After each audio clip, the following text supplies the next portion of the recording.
Hey guys, and welcome back to another one of my YouTube children book audio recordings.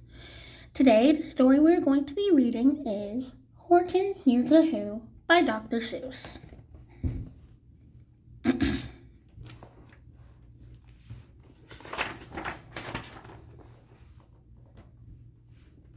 On the 15th of May, in the jungle of Newell, in the heat of the day, in the cool of the pool, he was splashing, enjoying the jungle's great joys, when Horton the elephant heard a small noise. So Horton stopped splashing. He looked toward the sound. That's funny, thought Horton. There's no one around. Ow! Ow! Then he heard it again, with a very faint yelp, as if some tiny person were calling for help. I'll help you, said Horton. But who are you? Where? He looked and he looked. He could see nothing there but a small speck of dust blowing past through the air. I say, murmured Horton, I've never heard tell of a small speck of dust that is able to yell. So you know what I think? Why, I think that there must be someone on top of that small speck of dust. Some sort of creature of very small size, too small to be seen by an elephant's eyes. Some poor little person who's shaking with fear that he'll blow in the pool. He has no way to steer. I'll just have to save him, because after all, a person's a person, no matter how small.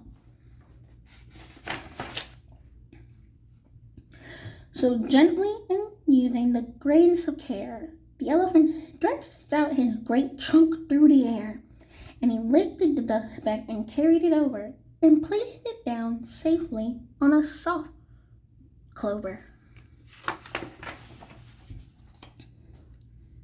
Humph! Humphed the voice. 'Twas a sour kangaroo, and the young kangaroo in her pouch said, Humph, too. Why, that speck is as small as the head of a pin. A person on that? Why, there never has been. Believe me, said Horton, I tell you sincerely. My ears are quite keen, and I heard him quite clearly. I know there's a person down there, and what's more, quite likely there's 2, even 3, even 4. Quite likely a family, for all that we know. A family with children just starting to grow. So please, said Horton, as a favor to me, try not to disturb them. Just please let them be.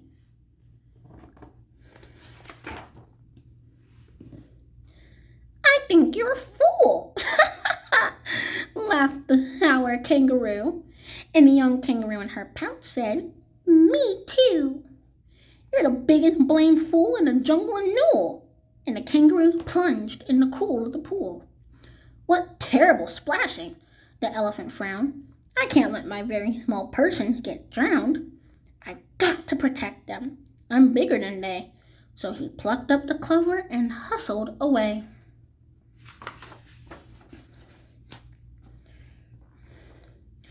Through the high jungle treetops, the news quickly spread. He talks to a dust speck. He's out of his head. Just look at him walk with that speck on that flower. And Horton walked, worrying almost an hour. Should I put this speck down? Horton thought with alarm. If I do, these small persons may come to great harm. I can't put it down, and I won't. After all, a person's a person, no matter how small.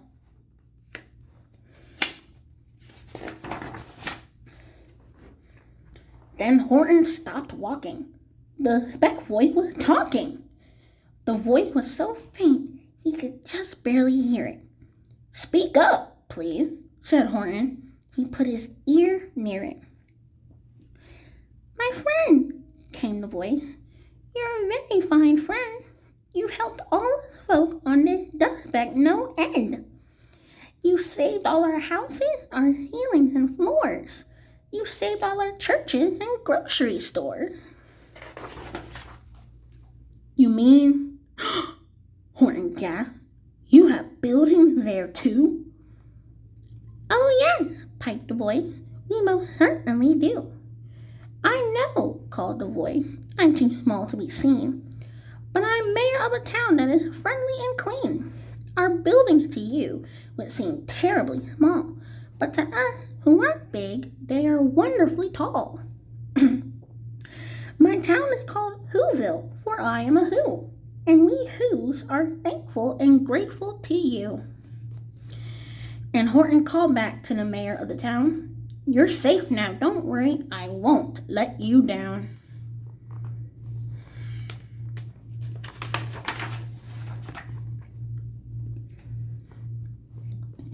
But just as he spoke to the mayor of the speck, 3 big jungle monkeys climbed up Horton's neck. The Wickersham brothers came shouting, What rot! This elephant's talking to Whos who are not. There aren't any Whos, and they don't have a mayor, and we're going to stop all this nonsense, so there. They snatched Horton's clover. They carried it off to a black-bottomed eagle named Vladikov. A mighty strong eagle, a very swift wing. And they said, Will you kindly get rid of this thing? And before the poor elephant could even speak, that eagle flew off with the flower in his beak.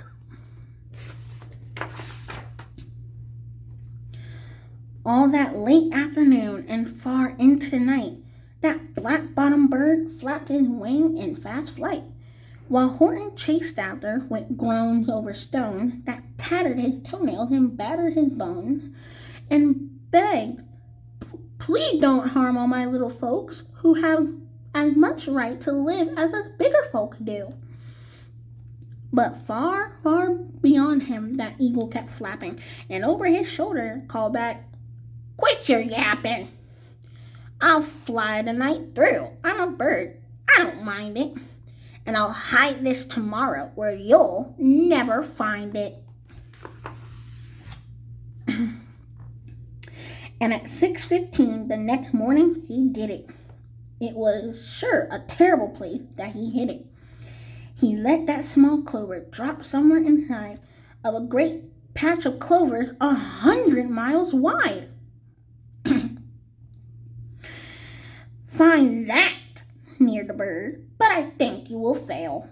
And he left with a flip of his black-bottomed tail. I'll find it, cried Horton. I'll find it or bust. I shall find my friends on my small speck of dust. And clover by clover with care, he picked up and searched them and called, Are you there? But clover by clover he found that the one he sought for was just not around. And by noon, poor old Horton, more dead than alive, had picked, plucked, searched, and piled up 9,005.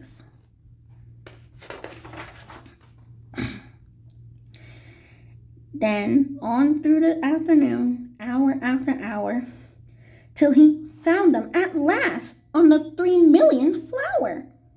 My friends, cried the elephant, tell me, do tell. Are you safe? Are you sound? Are you whole? Are you well?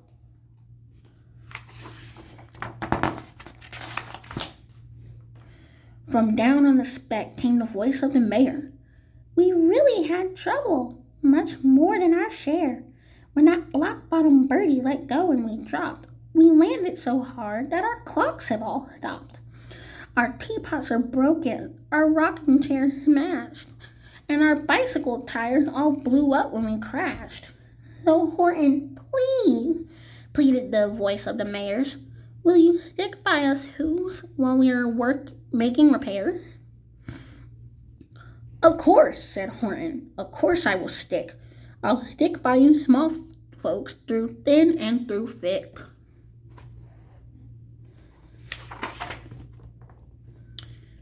Humph! Humphed the voice.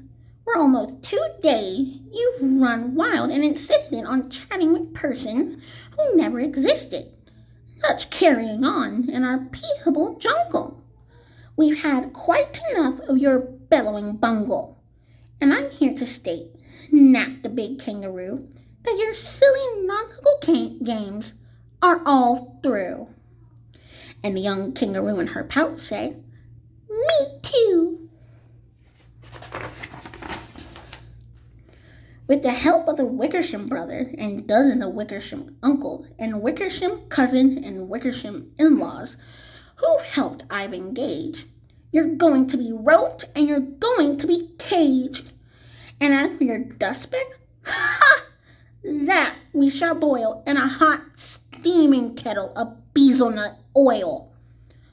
Boil it? Gasped Horton. Oh, that you can't do. It's all full of persons. They'll prove it to you.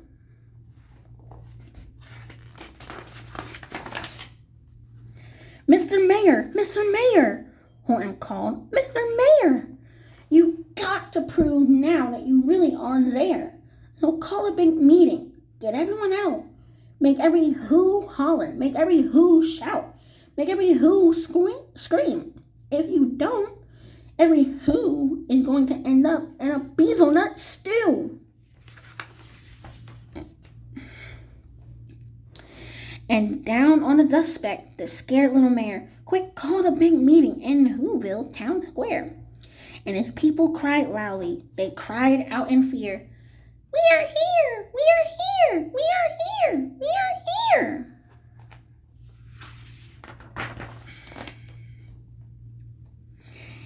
The elephant smiled. That was clear as a bell. You kangaroos surely heard that very well. All I heard, snapped the big kangaroo, was the breeze and the faint sound of wind through the far distant trees. I heard no small voices, and you didn't either. And the young kangaroo in her pouch said, Me neither.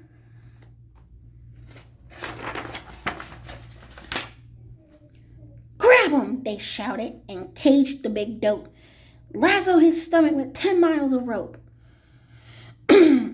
Tie the knots tight so he'll never shake loose. Then dunk that dumb speck in the bezelnut juice. Horton fought back with great vigor and vim, but the Wickersham gang was too many for him. They beat him. They mauled him. They started to haul him into his cage, but he managed to call to the mayor. Don't give up. I believe in you all. A person to person, no matter how small. And you very small person will not have to die if you make yourselves heard. So come on now, just try. The mayor grabbed a tom-tom. He started to smack it. And all over Whoville, they whooped up a racket. They rattled in kettles. They beat on brass pans, on garbage pail tops and cranberry cans. They blew on bazookas and blasted great toots on clarinets, oompas and boompas and flutes.